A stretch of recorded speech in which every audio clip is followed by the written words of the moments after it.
Hello again, students, and welcome back to Ms. Bullock's Flipped Classroom yet again.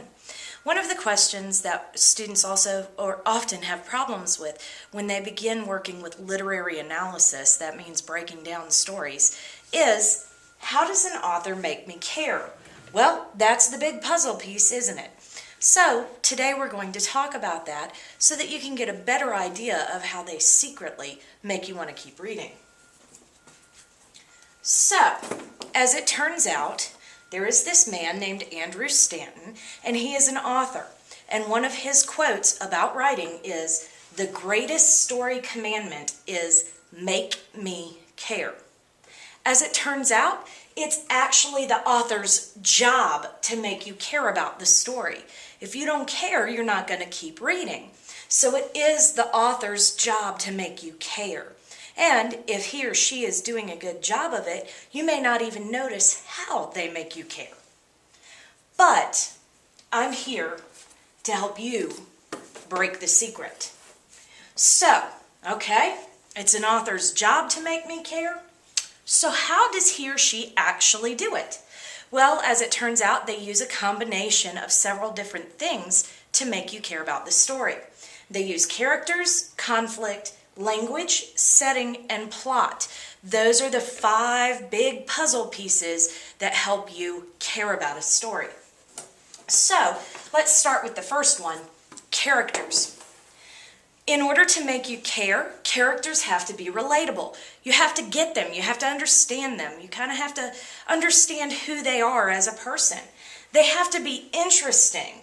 You may not totally get them yet, but you want to. And they have to be realistic. Now, does that mean that a vampire is not realistic? No. What I mean by realistic is someone might actually act or think that way.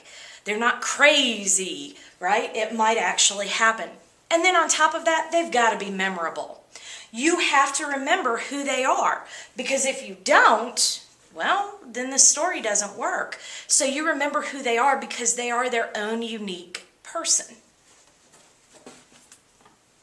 The second puzzle piece is conflict.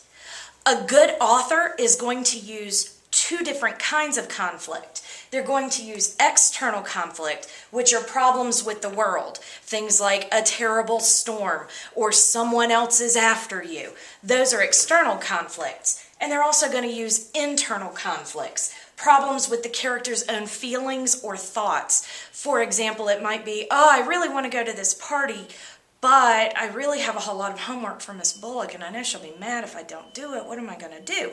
That's internal conflict.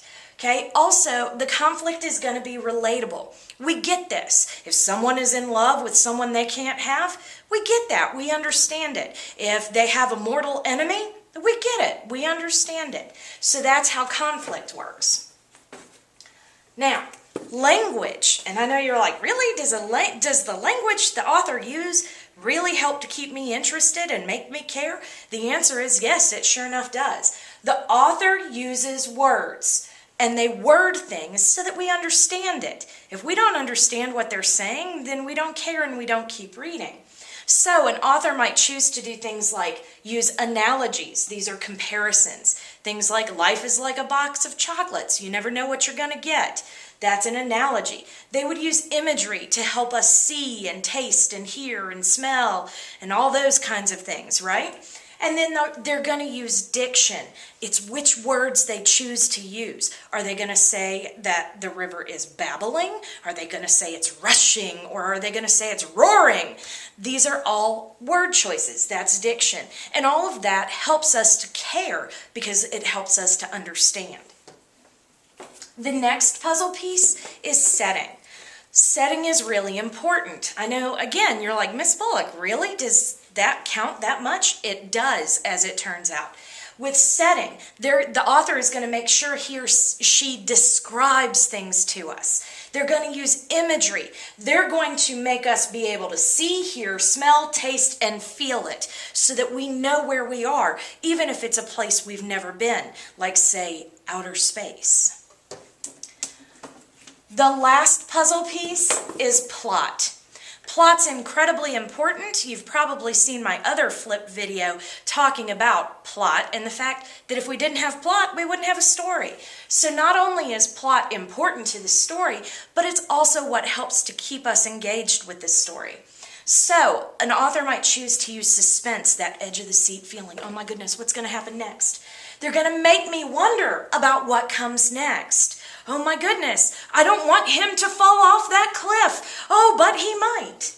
They're also going to make it logical. It will make sense. The events will make sense. If they don't, that's going to make it so that we're not interested because we're going to go, this is crazy. What is going on here? And then it's going to follow the plot mountain. And you've probably, again, in that plot video of mine, seen the plot mountain with exposition, rising action, climax, falling action, and resolution. Well, all of these things together help me solve the puzzle of how it is an author actually makes me care about a story. If I didn't have all of these things, then it wouldn't fit together and I wouldn't really care. So even though it's kind of secretive how they do it, I've broken it down for you so now you know. All right, be good. I'll see you in class soon and don't forget to study for your vocabulary.